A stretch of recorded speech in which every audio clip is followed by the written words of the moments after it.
નમસ્તે વિદ્યાર્થી મિત્રો, આજે વાત કરવી છે ધોરણ 11 અને વિષય ગુજરાતીના સંપૂર્ણ વિદ્યાર્થી મિત્રો કુલ ગુણ 50નું સોલ્યુશન મેળવીશું. એ પહેલાં ચેનલની અંદર પ્રથમ વખત આવ્યા છો તો વિદ્યાર્થી મિત્રો ચેનલને ખાસ સબસ્ક્રાઇબ કરી દેવી. કુલ ગુણ 50નું પ્રશ્નપત્રનું સોલ્યુશન જોઈએ તો વિભાગ એ નીચેના પ્રશ્નોના હેતુલક્ષી પ્રશ્નોના જવાબ લખવાના છે. નાવિક વળતો બોલીઓ રચનાના રચયિતા કોણ છે? તો ભાલણ છે. નીચે આપેલા વિકલ્પમાંથી યોગ્ય વિકલ્પ પસંદ કરી જવાબ લખવાનો છે. નાવિકની મૂંઝવણ દૂર કરવા કોણ માર્ગ કાઢે છે? તો ઋષિ વિશ્વામિત્ર. કવિ વિષ્યાના મુખને કોની સાથે સરખાવે છે? તો ચંદ્ર. નીચે આપેલા પ્રશ્નોના એક વાક્યમાં જવાબ આપો. કોને અનુભવરૂપી પાંખ આકાશમાં વિહરે છે? તો જ્ઞાનીજનોની અનુભવી પાંખ આકાશની અંદર વિહરે છે. નાયક નહીં રોકવા માટે નાયિકાનું કયું કારણ આપે છે? તો વનમાં ચાંદલી યોગ્ય છે. કાવ્યમાં નાયકની સાથે એના મિત્રો પણ છે, માટે એ રોકવાની ના પાડે છે. નીચે આપેલા પ્રશ્નોના 3-4 વાક્યમાં ઉત્તર લખો. સીમ અને ઘરનું કથા વસ્તુ તમારા શબ્દોમાં લખો. હજુ સીમ લીલીછમ હરિયાળી છે. એ સીમમાં ગાયો ચરી રહી છે. એ હરિયાળી ઘાસને પેટ ફરીને ખાવા છતાં હરિયાળી ખૂટે નહીં એટલી વિશાળ સીમ છે. રાત પડવા આવી છે. હવે રાત્રિના અંધકારમાં ગાયો અદૃશ્ય થઈ જશે અને સૌ ગાયો તરફ ચાલી જશે. અત્યારે તો બપોરનો સમય થયો છે. વડના વૃક્ષ નીચે વાગોળાતી અને ઊંઘના ઝોકા ખાતી ગાયોને જોઈને અસીમ શાંતિ હસી રહી છે. ગાયોના નસે નસમાં જાણે સીમ ધસી રહી હતી. ગાયો ઘરે પહોંચી ત્યાં ગમાણમાં બગાઈઓ બણબણે છે અને અતિશય ભૂખ લાગવાથી વાછરડાના પેટ જે છે તે ઊંડા ઉતરી ગયા છે. રાત્રિનો અંધકાર ગાયોની આંખમાં મેં સાજે છે અને ગાયો ગમાણમાં જઈ ખીલે બંધાઈ જાય છે.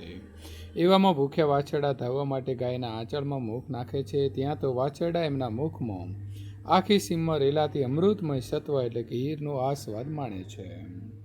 નીચે આપેલા પ્રશ્નોના 8-10 વાક્યમાં જવાબ લખવાના છે. અખાના ભાષા વિશેના વિચારો ઉપર નોંધ લખો. તો એ નોંધ તમે અહીંથી જોઈ અને લખી શકો છો. અથવા તો ચક્રવાત મિથુન ખંડ કાવ્યના અંત વિશે લખો. વિભાગ બીની વાત કરીશું. નીચે આપેલા પ્રશ્નોના હેતુલક્ષી ઉત્તર લખો.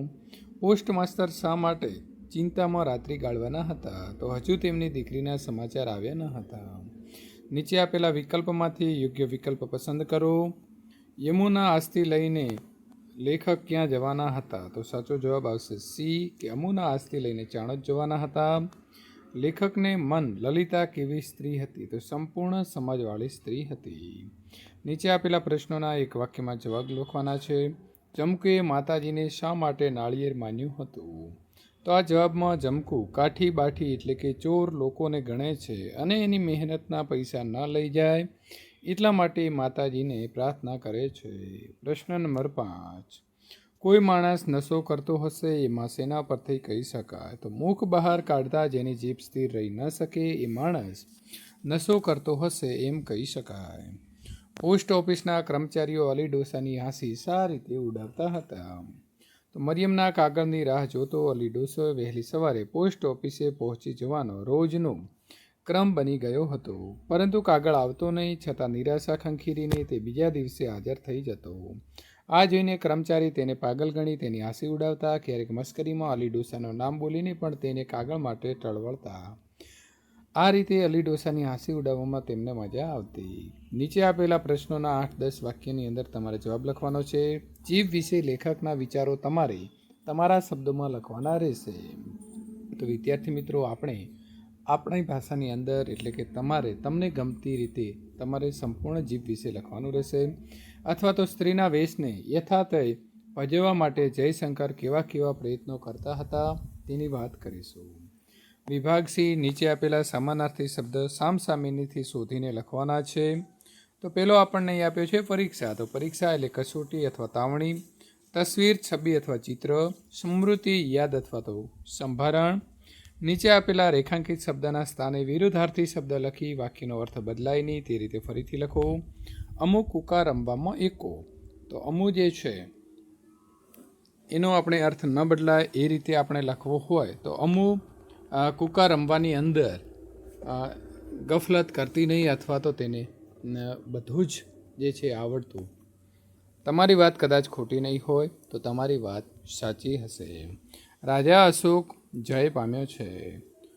તો રાજા અશોક જે છે એ હાર પામ્યો નથી. નીચે આપેલા શબ્દ સમૂહ માટે શબ્દ લખવાના છે. પોતાની જાત ઉપર વિશ્વાસ, મસાલ લઈને ચાલનારો માણસ અને જંગલમાંથી એક લાકડા કાપી અને વેચનારો. તો વિદ્યાર્થી મિત્રો, આપણે તેને કાઠિયારો કહીશું અને બાકીના 2 પ્રશ્નોના જવાબ તમારે કોમેન્ટ બોક્સમાં આપવાનો છે. જોઈએ છીએ કેટલા વિદ્યાર્થીઓ આપે છે. સાટે તો માટે થશે અને ઈંધણ તો વિદ્યાર્થી મિત્રો શું થશે? લાકડા, જે આપણે ચૂલામાં સળગાવીએ છીએ. ત્યાર પછી જોડણી સુધારવાની છે. પ્રોત્સાહી, સુભાગ્ય સુંદરી, અનેક અર્થ આપેલા જે છે તેનો અર્થભેદ જોવાનો છે. તો તરણી એટલે નૌકા અને તરુણી એટલે યુવાન અથવા સ્ત્રી. સૂજે એટલે સમજે અને સૂજે એટલે મિત્રો સોજો ચડે. હાથમાં હાથ પરોવવો, તો એનો આપણે અહીં રૂઢિપ્રયોગનો અર્થ જોઈશું. તો પોતાની ફરજ સમજી અન્યને મદદ કરવી તેને કહેવાશે હાથમાં હાથ પરોવવો. જમકે જમનાને હાથમાં હાથ પરોવીને બળ પૂરું પાડ્યું. જીવ ન ચાલવો તો હિંમત ન થવી.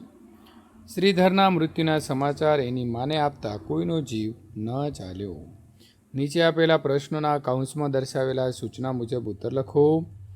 સંયોજક મૂકવાના છે. તો સાથે ભાવનગરી ગાંઠિયા કહીએ તો એ સંયોજક છે. અસલ ભાવનગરી ગાંઠિયા હાજર કરે.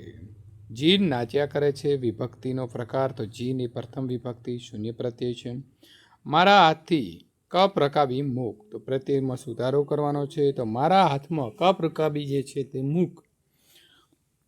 સાથે ભાવનગરી ગાંઠિયા કહીએ તો અસલ ભાવનગરી ગાંઠિયા હાજર કરે.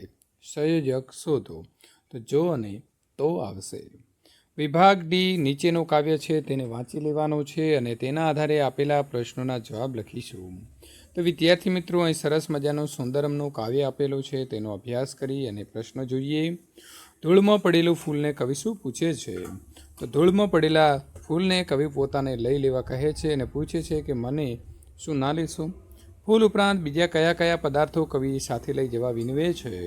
તો ફૂલ ઉપરાંત ફૂલ પરીની ધૂળ, કાંકરા, રસ્તા ઉપર બંને બાજુ ઊભેલો સજીવ નિર્જીવ પદાર્થો કવિએ તેમની સાથે લઈ જવા વિનવે છે. નંબર 3, બધાની માગણીથી કવિને શી મૂંઝવણ થાય છે? તો બધાની માગણીથી કવિને મૂંઝવણ થાય છે કે હું કોને લઈ જાઉં અને કોને છોડી દઉં. કાવ્યનો પ્રકાર દર્શાવી યોગ્ય શીર્ષક આપો. તો કાવ્યનો પ્રકાર છે સોનેટ અને શીર્ષક હું કરગર્યો. નીચે આપેલો ગદ્યખંડ છે તેને આપણે અભ્યાસ કરી લેવાનો રહેશે અને ત્યારબાદ ગદ્યખંડ જે છે તેનો જવાબ આપણે મિત્રો અંદરથી જોઈ અને પ્રશ્નોના જવાબો લખવાના છે. પરોપકારી મનુષ્ય વૃક્ષ જેવા કેમ કયા છે? તો વૃક્ષો પોતે તાપમાં તપીને પણ બીજાને અહસ્ય ગરમી વેઠીને બીજાને છાંયડો અને મીઠા ફળ આપે છે, તેમ પરોપકારી મનુષ્ય પોતે દુઃખ સહન કરીને બીજાને સુખ આપે છે. સુખડ શેરડી સોનું મનુષ્યને શું બોધ આપે છે? તો સુખડ જેમ ઘસાય તેમ સુરસ આપે, શેરડી જેમ વધારે પીલાય તેમ વધુ રસ આપે, સોનું જેમ વધારે તપે તેમ વધારે ચળકાટ ધારણ કરે, તેમ આપણે કાયાનો ઉપયોગ પણ પરોપકાર અર્થે કરવો જોઈએ. ઉદાર મનુષ્ય કદી પોતાના સદગુણો છોડતા નથી. નિરર્થક જીવન કોને કહેવાય? જે બીજાના માટે જીવતો નથી તેનું જીવન નિરર્થક કહેવાય. ગદ્યખંડને શીર્ષક આપો. તો પરોપકારી જીવન. અહીં આપણે વિરામચિહ્નનો ઉપયોગ કરી વાક્ય ફરીથી લખવાના છે. સાચું કહું છું, આજ હવે છેલ્લો દિવસ છે. અરે રે છેલ્લો. મરિયમ ન મળી, કાગળે ન મળ્યો. અલીની આંખમાં કેનું હતું? વિભાગી નીચે આપેલી જે પંક્તિ છે તેને 100 શબ્દની અંદર તમારે વિચાર વિસ્તાર કરવાનો છે. અણુના પાપીને દ્વિગુણ બનશે પાપ જગના, લડો પાપો સામે અડગ દિલના ગુપ્ત બળથી. જગતમાંથી પાપોને દૂર કરવાનો ઉત્તમ માર્ગ આ પંક્તિમાં દર્શાવ્યો છે. માણસના પાપ અને પુણ્યની વૃત્તિ સ્વાભાવિક રીતે રહેલી છે, તેથી આ પૃથ્વી ઉપર આદિકાળથી પાપનું આચરણ થતું રહ્યું છે. પાપીઓને હણવાથી જગતના પાપ ઓછા થશે નહીં, પરંતુ બમણું થશે. પાપીઓને દંડવા માત્રથી પાપોને સમૂળકો નાશ થશે નહીં. પાપીઓને પાપ કરવાની વૃત્તિ સામે અડગ દિલના ગુપ્ત બળથી લડવું જોઈએ. એમ કરવાથી પાપીઓનો પાપ કરવાની વૃત્તિ જતી રહેશે. આ ગુપ્ત બળ કયું? તો હૃદયની નિર્બળ સ્નેહ વૃત્તિ એ ગુપ્ત બળ છે. સ્નેહથી પાપીઓમાં રહેલા પાપ વૃત્તિને રચનાત્મક દિશામાં વાળી શકાય છે. પાપીઓનો ધિક્કારો નહીં, તેઓને વિશ્વાસમાં લઈ તેઓને પાપ કરતા રોકો. અથવા તો મિત્રો સૌ સ્વાર્થના જ સગા છે. તો સૌ કેમ સ્વાર્થના સગા છે તેનો આપણે અહીં મિત્રો જવાબ તમારે લખવાનો રહેશે. ત્યાર પછી અહીં આપણને નિબંધ આપ્યો છે, તો નિબંધ તમારે 200 શબ્દમાં લખવાનો છે.